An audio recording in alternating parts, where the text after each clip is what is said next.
Welcome to TOCHI Stories. Please don't forget to like, subscribe, and turn on post notification because it will mean the whole world to me. Now let's get right into the story. Brace yourself.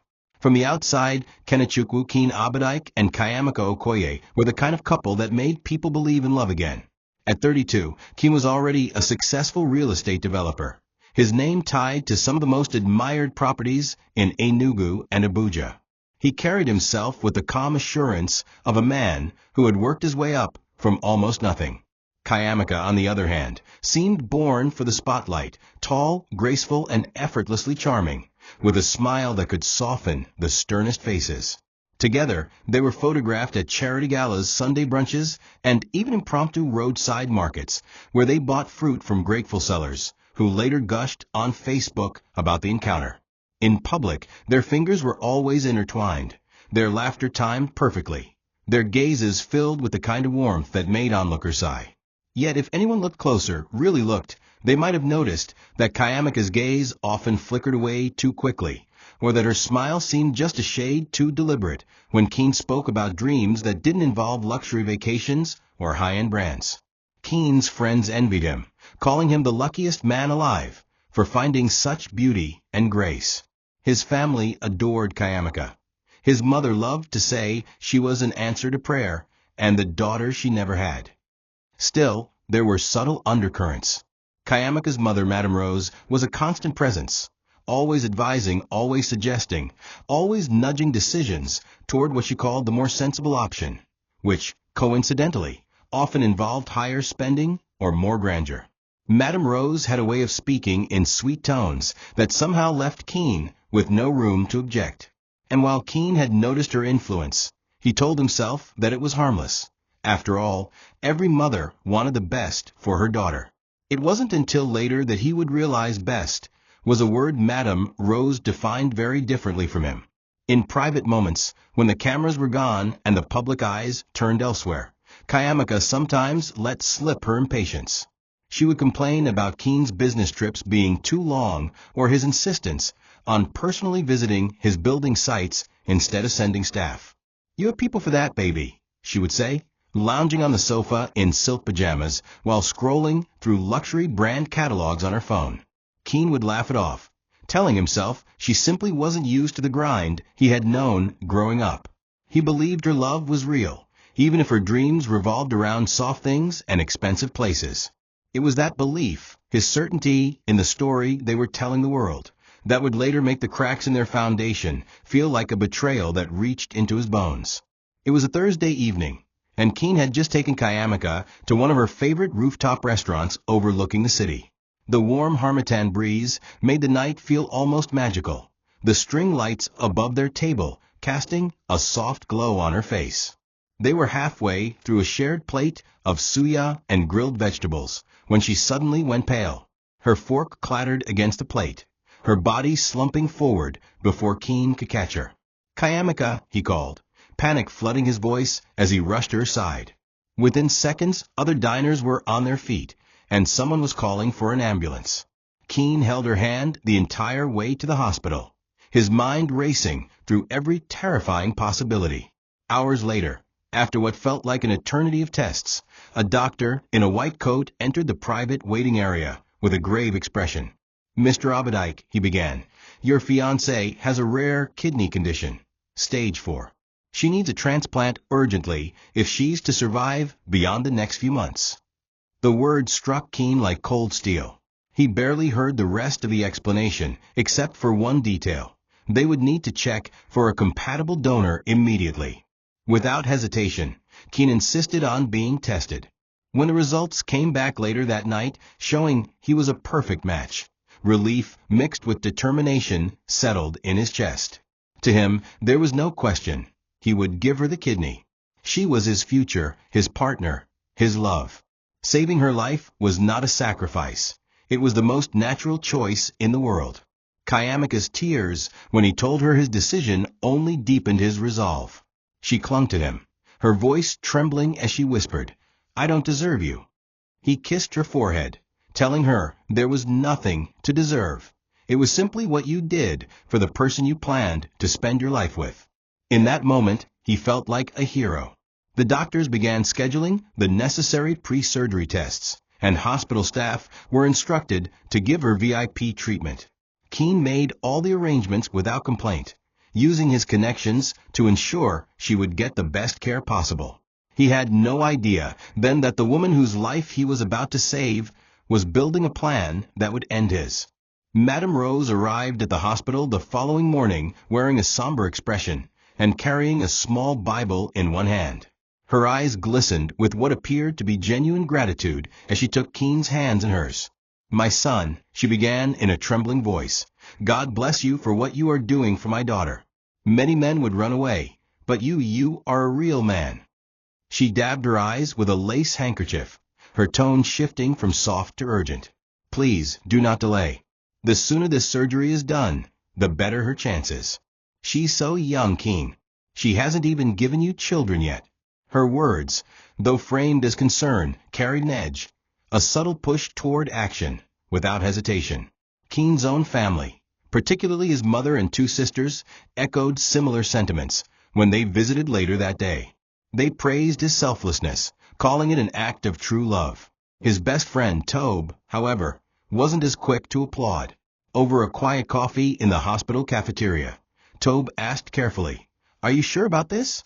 I'm not saying don't do it, but have you noticed how quickly everyone is pushing you to decide?"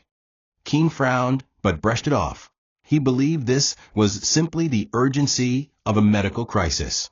Still, a small seed of unease settled somewhere deep inside him. By the end of the week, the hospital had scheduled the surgery for the following month. Kayamika's health appeared stable for now, but the doctors emphasized that delaying too long could lead to complications. Madame Rose seemed to take personal responsibility for reminding Keene of this fact every time she saw him. "We must act quickly, my son," she would repeat, squeezing his arm as though sealing a pact. Keene interpreted her persistence as a mother's desperation, never suspecting that urgency could be a weapon in the wrong hands. At that stage, he was too wrapped in his own conviction that love was worth any price, even if the price was a part of himself. The call from Keene's lawyer came late in the afternoon, while he was seated in Kayamika's hospital room, watching her sleep. The lawyer's voice was formal, but carried an undertone of urgency. "Keene, I must remind you that your father's will contains a clause you have not yet fulfilled. If you are not married before December 31st, a substantial portion of your inheritance will be redirected to the Abedijk Foundation for public housing." The will had always been a strange point for Keene. His father had been a generous man, but also a strict one, believing that marriage grounded a man and kept him responsible. "That's still months away," Keene replied, but the lawyer's follow-up was unsettling. "Given the circumstances, and if surgery recovery takes time, you may wish to move the wedding forward." Keene's eyes instinctively drifted to Kayamika, her delicate form lying against crisp white sheets, and his chest tightened. Marrying her sooner made sense. If she was going to face a long recovery, it would be as his wife. The thought of her not making it to that day filled him with dread, and the inheritance clause suddenly became more than just a legal technicality. It was a reason to solidify their future before uncertainty could snatch it away. When he broached the topic with Kayamika later that evening, she reacted with surprising enthusiasm. Her eyes lit up, and she gripped his hand tightly. "Why wait, Keene? We've already planned a life together. Imagine, after the surgery, we could have our wedding and a honeymoon to celebrate our second chance at life." She spoke with a bright eagerness that made Keene feel guilty for hesitating at all. Madame Rose, who was standing by the window pretending to scroll through her phone, chimed in without missing a beat. "It's the perfect idea. It will give Kayamika the strength she needs to recover quickly. Nothing heals the body like knowing love is waiting at the altar." Her words were wrapped in warmth, but there was an odd glint in her eyes, one Keene dismissed as a mother's joy at her daughter's good fortune. He told himself she simply wanted to see her child married and secure before fate could throw another cruel twist. Within days, Madame Rose had taken charge of the wedding arrangements, as though the date was already fixed. She called planners, priced venues, and even suggested outfits, telling Keene they could manage most of the work while Kayamika rested. He appreciated her initiative. After all, he was juggling work, hospital visits, and his own pre-surgery tests. Yet, somewhere deep inside, a quiet voice whispered that everything seemed to be moving with a force and speed that wasn't entirely about love. He ignored it. He told himself that sometimes the universe simply aligned events in a way that made decisions clear. What he didn't realize was that the speed wasn't cosmic luck. It was calculated urgency designed to trap him in a commitment before he had time to see through the smiles. The engagement party was held in one of Enugu's most luxurious hotel ballrooms, a space dripping with gold accents, chandeliers, and the hum of soft jazz. Keene spared no expense, determined to make it a night Kayamaka would remember, if for nothing else than the proof that his love knew no limits. Kayamaka arrived in a floor-length emerald gown that shimmered under the lights, her arm linked with his as camera flashes followed them from the entrance. Madame Rose played the gracious hostess, floating from table to table, ensuring every guest felt personally welcomed. Laughter bubbled through the room, toasts were made, and even Tobe, who had been skeptical, admitted that perhaps Keene's love story was indeed as perfect as it seemed. Keene soaked in the warmth of the evening, letting the energy of well-wishers drown out the small doubts Tobe had planted weeks ago. It was midway through the night, as Keene stepped away from the dance floor to take a call, that it happened. A man middle-aged, wearing a simple brown suit, approached him with an urgency that cut through the celebratory atmosphere. "Are you Keene Abadike?" he asked in a low voice. Keene nodded, expecting perhaps a business acquaintance or a distant relative. Instead, the man leaned closer, his breath heavy with the scent of palm wine. "That woman, the one you're about to marry, she is not who she seems. Don't give her what she's asking for. It will be the last thing you do." Before Keene could react, the man melted back into the crowd, disappearing among the guests, as though he'd never been there. Keene's first instinct was disbelief. This was his engagement party, for heaven's sake. Who would come here to whisper poison into his ear? And yet, the man's tone hadn't been the playful warning of a jealous ex or a bitter acquaintance. It had been dead serious.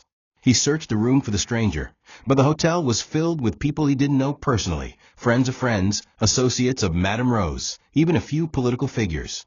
Kayamaka noticed his distracted expression when he returned to her side. "What's wrong, love?" she asked, her eyes narrowing slightly. He forced a smile and shook his head, unwilling to ruin the night with vague accusations. But the seed had been planted. Later, as the party wound down and they posed for their last photographs, Keene caught Madame Rose speaking quietly to a man in a brown suit near the exit, though when he blinked, the man was gone again. That night, as he lay in bed, the stranger's warning echoed in his mind, refusing to fade. The days following the engagement party were a blur of medical tests, consultations, and whispered conversations in hospital corridors. Kayamaka had been admitted for closer monitoring, and Madame Rose moved into the private suite with her, ensuring that everything, from meals to floral arrangements, was perfect for recovery. Keene divided his time between work and the hospital, often arriving to find Madame Rose already there, adjusting pillows or chatting with nurses as though she were managing a hotel rather than a place of healing. Kayamaka herself seemed in better spirits than before, her cheeks flushed with a healthy glow that didn't match the image of a woman in critical need of a transplant. When Keene mentioned it, she laughed softly. "Love is the best medicine," she said, brushing the topic aside. But there were small things that began to gnaw at him. Her phone never left her side, and whenever a message came in, she would tilt the screen away before answering. Sometimes she would excuse herself to take calls in the hallway, returning with the faint scent of a perfume he didn't recognize. When Keene teased her about her mystery conversations, she would kiss his cheek and say they were just her girlfriends checking in on her. Madame Rose, for her part, deflected any suspicion by smothering Keene with gratitude, constantly reminding him of how heroic his decision was and how much the family loved him for it. The constant praise felt both reassuring and oddly suffocating.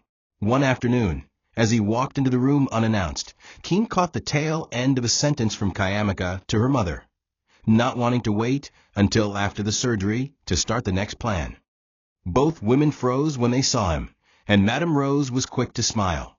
"We were just talking about wedding plans," she explained smoothly, her voice light. Keene nodded, though the unease that had been growing since the engagement party now deepened.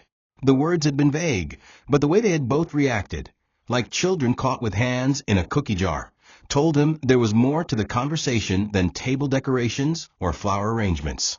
He left the room that day with a polite smile on his face, but inside, the first real threads of suspicion began to weave into something darker. The following week, Keene's schedule became a careful dance between hospital visits, managing his real estate projects, and attending preliminary meetings with the surgeon who would perform the transplant. Kayamika's condition, while serious on paper, showed no outward signs of decline.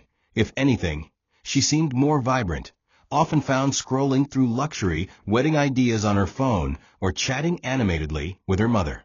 One Tuesday afternoon, Keene returned to the hospital after a long site inspection, planning to surprise Kayamika with her favorite pineapple parfait from a high-end cafe. As he approached the room, voices drifted through the slightly ajar door. It was Madame Rose's sharp tone that first caught his attention. "We can't wait until after the surgery to start the next plan," she said, her voice firm, almost impatient. Kayamika's reply came softer, but still audible. "I know, Mama, but if we rush, it could draw suspicion." The words rooted Keene to the spot. Next plan? What next plan could possibly matter more than her health?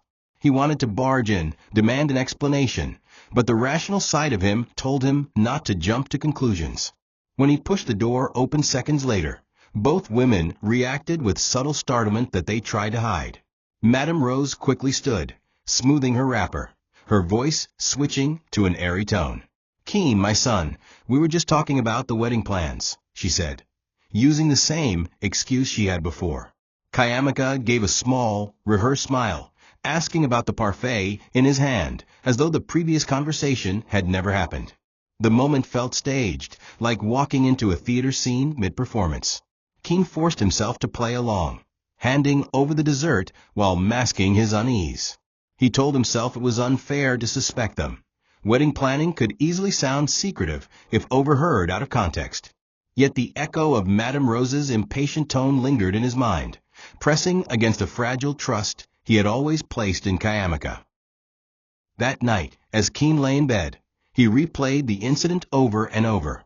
He imagined possible explanations. Maybe they were referring to honeymoon arrangements or a surprise party, or even discussing how to manage press coverage after the surgery.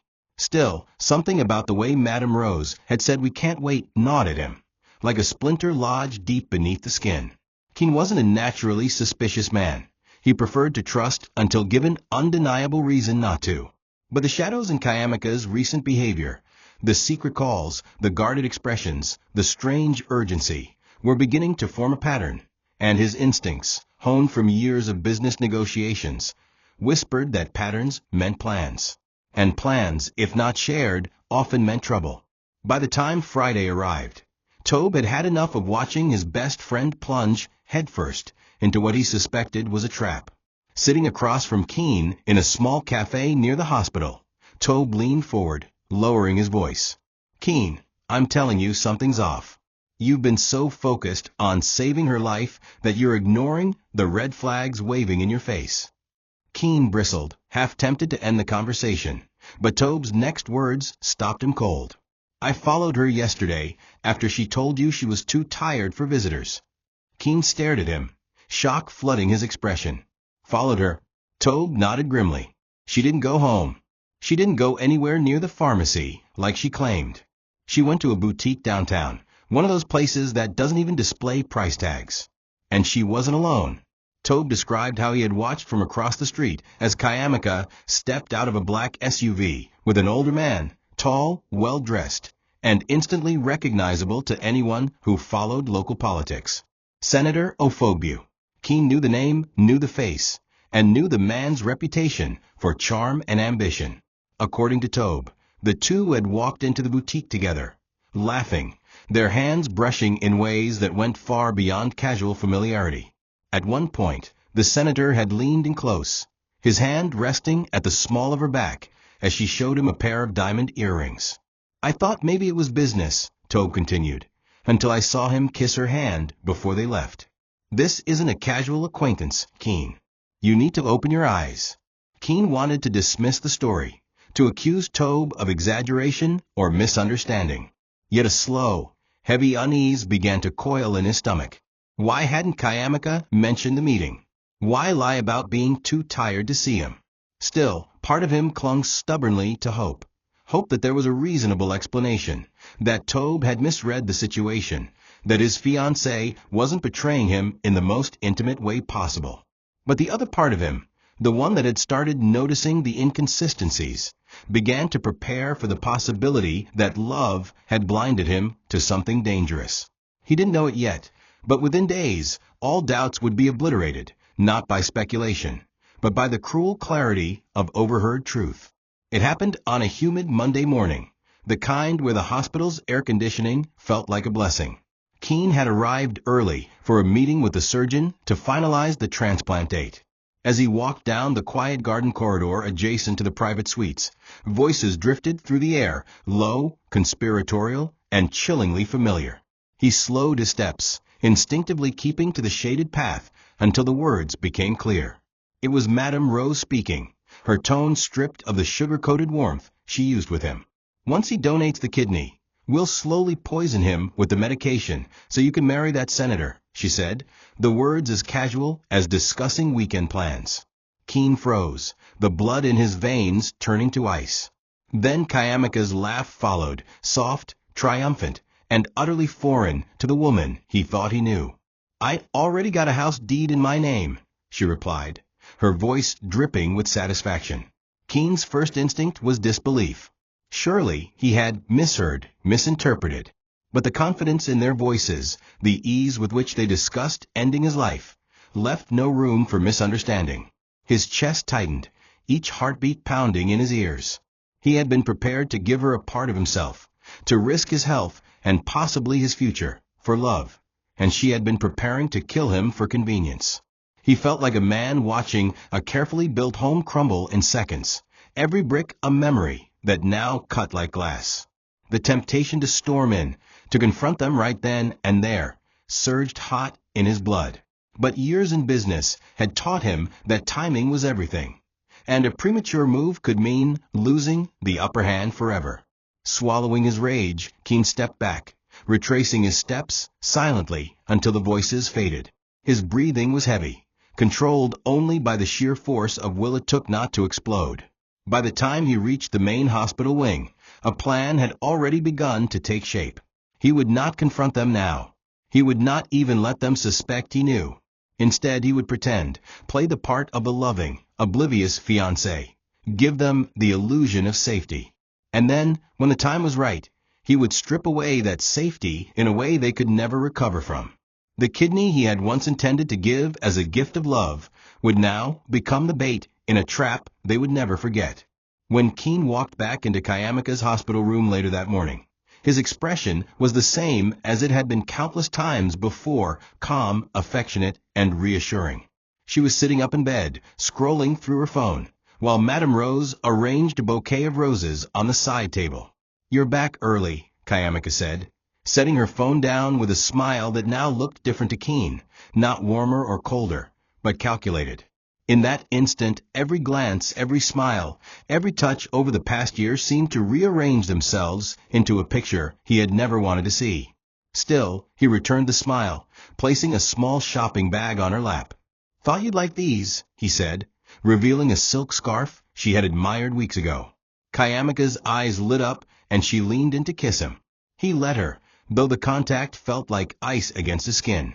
Inside, his mind was replaying the words he had overheard in the garden corridor, branding them onto his soul like fire.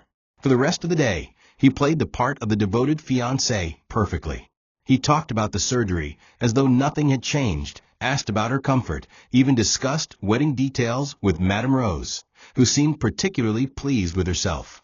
Every time either of them spoke, he felt a sharp mix of anger and fascination. Anger at their audacity, fascination at how skillfully they concealed malice beneath layers of charm. Yet Keen knew better than to act on raw emotion. His father had taught him that in business and in life, Revenge was a dish that required preparation. He resolved, in that quiet space between their words, that he would not only protect himself, but also destroy whatever illusion of control they thought they had. By evening, he had excused himself, claiming he needed to finalize property contracts before the surgery. In reality, he returned to his office, sat at his desk, and began sketching out a plan on a blank sheet of paper. At the top, he wrote one word in bold letters: proof.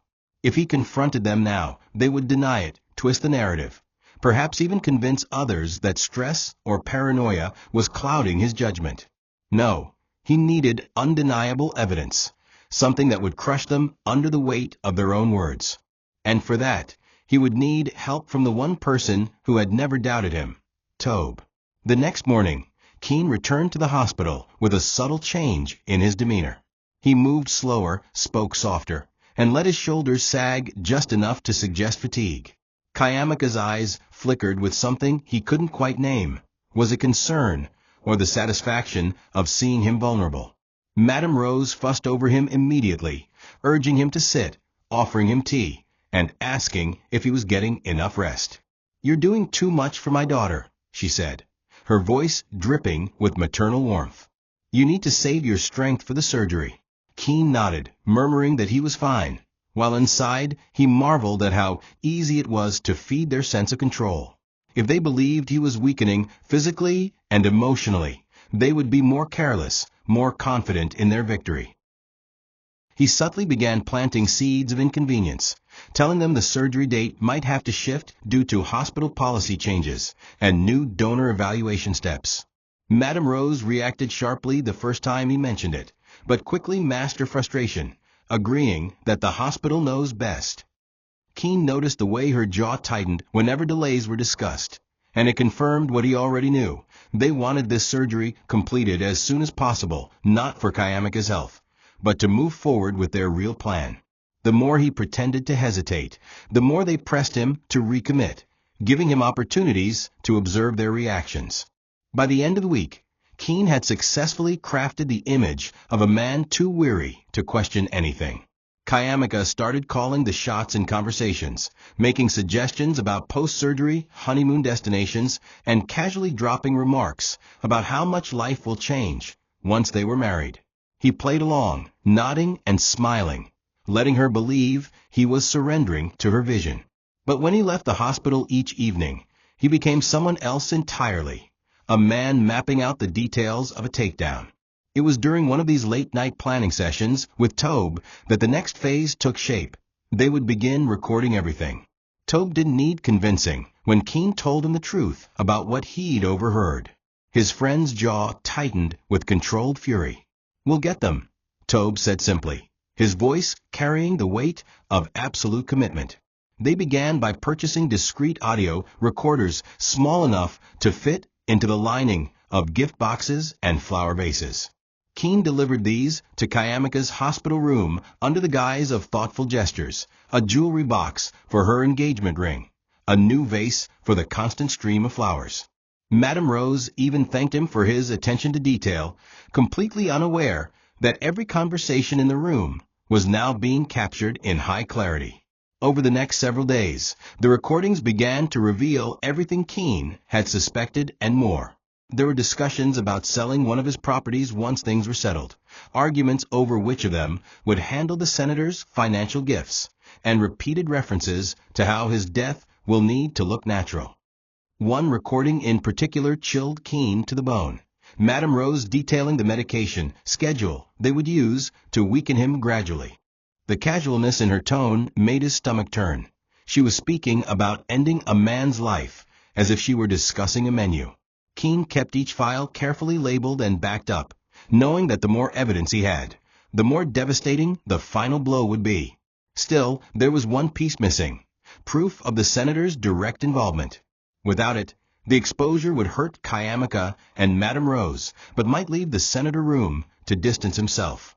That's when Keene remembered Ifani, his tech-savvy cousin with a talent for intercepting phone calls and messages. If they could catch Kayamika speaking to the senator about the plan, everything would fall into place. And with that, the final stage of his trap began to unfold. With the hospital room fully bugged, Keen already had enough evidence to expose Kayamika and Madame Rose, but the missing link, the senator, remained crucial. Without tying him directly to their plan, the man could deny everything and walk away clean, leaving Keen's enemies with a powerful ally. That's where Ifani came in. His younger cousin had a reputation in their family for knowing how to find things, and while most relatives assumed this meant business leads, Keen knew it also included more unconventional skills. One quiet evening at Keen's office, he slid his phone across the table to Ifani and explained the situation in clipped, precise terms. Ifani didn't flinch. "So you want his voice clear as day," he said. Keen nodded. "Better still, his face, but I'll take the voice." Ifani's grin was quick and sharp. "Leave it to me." Over the next week, Ifani monitored Kayamika's calls using a combination of software and physical interception. When Keen handed her a new luxury phone as a surprise gift, she didn't know it was preloaded with monitoring tools. On a humid Thursday morning, the breakthrough came. Kayamika called Senator Ofobu from her hospital bed, her tone laced with smug confidence. "He thinks the surgery is still on," she said, laughter in her voice. "Mama says once it's done, we can start the medication schedule. We just need to decide whether to marry first or wait until after his health declines." The senator's deep baritone replied without hesitation, "After. You don't want to tie yourself legally to a man who might linger too long. Once he's gone, you're free, and we'll have the wedding I promised." Hearing the recording sent a cold, steady rage through Keen. It wasn't just betrayal, it was premeditated murder, wrapped in the language of romance and future plans. The senator didn't sound coerced or manipulated. He was a willing architect of the scheme. Now, with both audio and message logs confirming his role, Keen had all the ingredients for a destruction that would be public, undeniable, and permanent. The trick was to keep smiling in front of Kayamika and her mother long enough to ensure they wouldn't suspect a thing. From that day forward, Keen played his role so flawlessly that even Tobe expressed amazement at his composure. He visited Kayamika daily, arriving with gifts, perfume, silk nightgowns, pastries from her favorite bakery, and showered her with the kind of attention that made Madame Rose beam with satisfaction. "You're truly a blessing to my daughter," she would say, clasping his hand. Kayamika responded with affection that looked genuine to anyone watching, leaning into him, resting her head on his shoulder as they talked about wedding venues and guest lists. Keen listened, nodded, and occasionally offered suggestions, all while memorizing the details of their conversations to layer his eventual exposure with maximum precision. At one point, he even staged a romantic hospital dinner, complete with soft lighting, a catered meal, and live violin music in the hallway. Kayamika was visibly touched, telling him, between bites, that she couldn't wait to build a new life together. Keen swallowed the bitter taste in his mouth, replying, "Me neither," with a smile that masked the storm raging inside. The dinner had a purpose beyond appearances. It encouraged Kayamika to feel so secure in her control that she might slip up, share more with the senator, or even brag to her mother about the ease of manipulating him. And it worked. The very next day, she called Madame Rose while Keen was out of a room, but actually listening from the adjoining suite. "It's working, Mama," she said gleefully. "He's so wrapped around my finger, he'll sign anything. I told the senator we might even get him to put the house in my name before the wedding." Madame Rose's laugh in response was low and satisfied. "Good girl. Secure the assets now. The rest will follow." Keen let them talk, recording every word, his heart a drumbeat of grim anticipation. The final act was approaching, and with every passing day, their arrogance made his victory more certain. The hospital's corridors buzzed with activity as the scheduled surgery date drew near.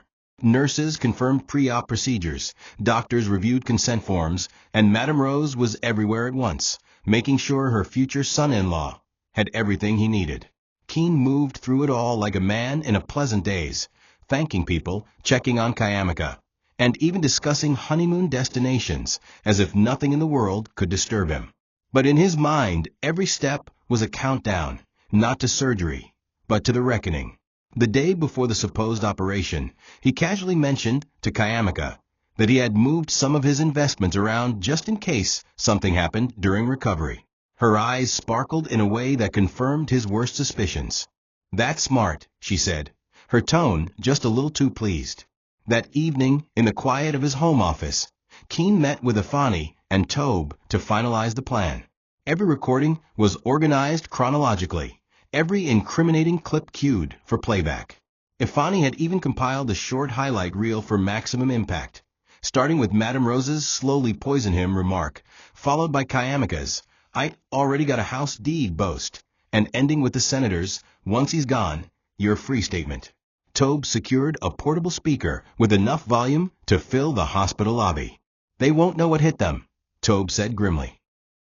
Before going to bed, Keene sent a message to Kayamika. "I'm so lucky to have you by my side tomorrow." He imagined her smiling as she read it, perhaps forwarding it to the senator with some sly remark. That was fine. Let her think victory was inevitable. Tomorrow, when the entire lobby filled with friends, family, hospital staff, and a few carefully invited media contacts, the illusion she and her mother had built would collapse in a single, devastating moment. The surgery would never happen, but the truth would be cut open for all to see. The morning of the supposed surgery dawned bright and clear, a stark contrast to the storm Keene had planned. He arrived at the hospital early, impeccably dressed in a tailored navy suit rather than the hospital gown everyone expected. Kayamika was already in her pre-op room, chatting with Madame Rose and a nurse about post-surgery recovery. When Keene stepped in, his expression was the picture of love and reassurance. "Before we go in," he said softly, "there's something important I want to do." Madame Rose arched an eyebrow, her curiosity piqued, but her suspicion dulled by his calm demeanor. She and Kayamika followed as he led them toward the main lobby, telling them he wanted a moment with family and friends before the operation. What they didn't know was that the lobby was already filled, not just with relatives, but with hospital staff, close friends, and a few discreetly invited reporters. As they entered, a murmur spread through the crowd. Keene moved to the center, gesturing for Kayamika and Madame Rose to stand beside him. "I want to thank everyone for coming today," he began, his voice steady but carrying an undercurrent of steel. "Before I undergo something as serious as a kidney donation, I thought it was right to share a few truths, not just about my life, but about the people I trust most." Kayamika smiled nervously, perhaps thinking he was about to deliver a romantic declaration. Madame Rose's face carried the smug composure of someone confident in her position. The air shifted when Keene reached into his pocket and produced a small, sleek speaker. "I want you all to hear this," he said, pressing play. At first there was only static, and then Madame Rose's unmistakable voice filled the space. "Once he donates the kidney, we'll slowly poison him with the medication so you can marry that senator." A gasp rippled through the crowd. Kayamika's voice followed, laced with laughter. "I already got a house deed in my name." The color drained from her face as whispers erupted among the onlookers. Keene stood perfectly still, watching their expressions shift from confusion to horror, letting the weight of their own words hang in the air like a guillotine poised to drop. Silence held the room for a heartbeat, broken only by the sound of the next clip. Kayamika on the phone with Senator Ofogbu. "He thinks the surgery is still on," she said, smug. "Mama says once it's done, we can start the medication schedule. We just need to decide whether to marry first or wait until after his health declines." The senator's voice came next, rich and damning. "After. You don't want to tie yourself legally to a man who might linger too long. Once he's gone, you're free, and we'll have the wedding I promised." By now, the room was a chorus of shocked gasps and murmurs. Phones lifted to record the unfolding scandal. A nurse clapped a hand over her mouth. An elderly uncle shook his head in disbelief. The reporters exchanged wide-eyed glances, already framing the headlines in their minds. Madame Rose tried to recover first, stepping forward with a forced laugh. This is a joke. He's editing things." But her voice faltered under the weight of too many witnesses and the absolute clarity of the recordings. Kayamika, pale and trembling, grabbed Keene's arm. "Baby, please, I can explain." Her voice cracked, the smooth veneer of confidence gone. Keene pulled his arm away with quiet finality. Explain how you plotted my death? How you mocked the kidney I was going to give you as if it was a stepping stone to another man's bed. His words cut sharper than any shout could have, carrying through the lobby like a verdict. The whispers in the crowd swelled, a tide of condemnation that neither woman could fight against. Madame Rose's composure crumbled into sputtered protests. Kayamika's eyes darted around, perhaps looking for the senator, perhaps searching for an escape. But Keen wasn't done. I was ready to give my life for you, he said, his voice shaking with controlled fury. Instead, I'll give you the truth for everyone to see. This is the surgery you planned for me. Consider it complete. With that, he stepped back, letting the gathered crowd's disgust and judgment take the place of any further words. The humiliation was total, and there would be no recovery from it. The recordings went viral before Keen even left the hospital. By the time he returned to his office, his phone was buzzing nonstop with calls from journalists, political commentators, and even former associates of the senator. Within hours, the clips were replayed on national television, with captions that left no ambiguity. Senator caught in murder for inheritance plot. Online, hashtags bearing the senator's name alongside words like hashtag kidney plot and hashtag lobby betrayal trended relentlessly. The public's outrage was immediate and unforgiving, fueled by the sheer coldness of the recorded conversations. The senator issued a brief statement through a spokesperson, claiming the audio was taken out of context, but it only made things worse. People began dissecting every word, pointing out how naturally he had spoken about Keen's death. Political opponents pounced, holding press conferences that framed the scandal as proof of the senator's lack of moral fitness for public office. His upcoming campaign events were canceled one by one, and key donors withdrew their support overnight. Investigative journalists dug deeper, unearthing questionable financial dealings and a history of suspiciously timed property acquisitions, some in the names of women linked to him romantically. The murder plot scandal became the entry point for a larger dismantling of his public image, and by week's end, the calls for his resignation were deafening. For Kayamika and Madame Rose, the senator's downfall meant the sudden evaporation of the very future they had schemed for. Without his political clout or financial promise, they were left to face the consequences alone. Friends stopped returning their calls. Neighbors avoided them. Social clubs quietly revoked memberships. And while Keen made no move to press charges, yet the court of public opinion had already delivered its verdict. He watched it all unfold with a calm detachment, not out of satisfaction for their suffering, but as a man who had finally reclaimed control of a story others had tried to end for him. The real reckoning, however, was still to come. The days following the lobby showdown unfurled like a slow, relentless tide that carried everything false out to sea and left what was real, raw, and unarguable on the sand. The clip of Madame Rose talking about slowly poisoning him played on every screen Keen passed, from airport lounges to roadside kiosks, joined by threads of commentary, think pieces, and reaction videos. Some called the scandal the country's mirror test, a reminder of how charm and pedigree often mask rot. Others focused on the ethics of private hospitals and the ease with which a patient's medication plan could be weaponized if not tightly controlled. In the middle of the noise, Keen chose silence. He turned off most notifications, sent short, courteous declines to interview requests, and showed up at his office at dawn to work through the backlog of contracts he had deferred. Yet every ordinary task felt different, as though the desk, the pen, the glass walls had watched a battle, and now saw him with clearer eyes. He did not feel victorious, so much as spared from a future in which love would have been the cover story for murder, spared from signing his life away in a hospital gown, while the people at his bedside counted down his breaths like a balance sheet. The relief was a clean wind in his chest. The grief, however, was heavier, a grief for the man he had been before he saw what he saw, for the trust that once moved through him like water and now approached life like a locked gate. By midweek, the senator's legal troubles were no longer speculative. A panel from the Anti-Graft Commission announced a formal inquiry into his finances, travel history, and communications with Kayamika and Madame Rose, A magistrate signed a preservation order freezing assets tied to shell companies that matched payments discussed in the private recordings.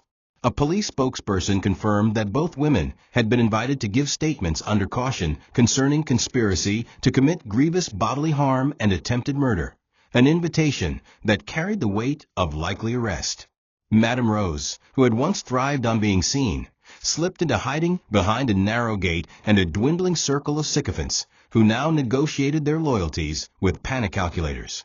Kayamika, in a move that surprised no one who had heard the tapes, returned the engagement ring through her lawyer, with a one-page letter that combined apology, self-pity, and an attempt at legal distance. I was under immense pressure and never intended actual harm. A sentence so threadbare it could not clothe a lie. King did not reply. He forwarded the letter to his counsel, added it to a growing evidence binder, and signed instructions to remove her name from any draft document to which Madame Rose had browbeaten him into agreeing. Joint property nominations, insurance beneficiaries, a premature deed transfer quietly waiting in a folder she had once called housekeeping. Every line that had once pointed to Kayamika now pointed to a blank space, a pause between the man he had almost been and the man he now chose to be. At home, the quiet felt honest for the first time in months. His mother visited with food he did not need, but which he accepted anyway, because the ritual of being mothered returned him to a simpler architecture of love. Tobe, who had witnessed the planning and the tearing down, sat with him on the balcony some nights, saying little. The city spread below them with its untidy constellations of light. Somewhere in that sprawl was the hospital lobby where truth had found a microphone and walked on its own 2 feet. "I keep thinking about the clause," Keene said one evening. The clause in his father's will that had seemed like a benevolent nudge and turned into a noose for opportunists. He wanted me settled. And look what the idea of a deadline attracted. Tobe shrugged. Deadlines don't build character. They just speed up the reveal. The line stayed with Keene. The end-of-year date was still coming, indifferent to scandal. He met with his lawyer and did something his father might or might not have predicted. He elected not to marry to save the money. He let the clause trigger. A significant portion of his inheritance would move to the Aberdike Foundation for public housing, and he authorized an additional private donation that surprised even his legal team. "It's not punishment," he said. "It's alignment." And for the first time since the garden corridor, the tightness in his chest eased, not because the world was kind, but because he had decided to be. The idea for the Kidney Foundation arrived not as a grand vision, but as a human voice. A nurse from Renal Ward 3B who had pressed her palm to her mouth the day the recordings played and later sent a simple message through the hospital's patient liaison. "If he ever wants to help, we have people who can't even afford the tests." Keene asked for numbers.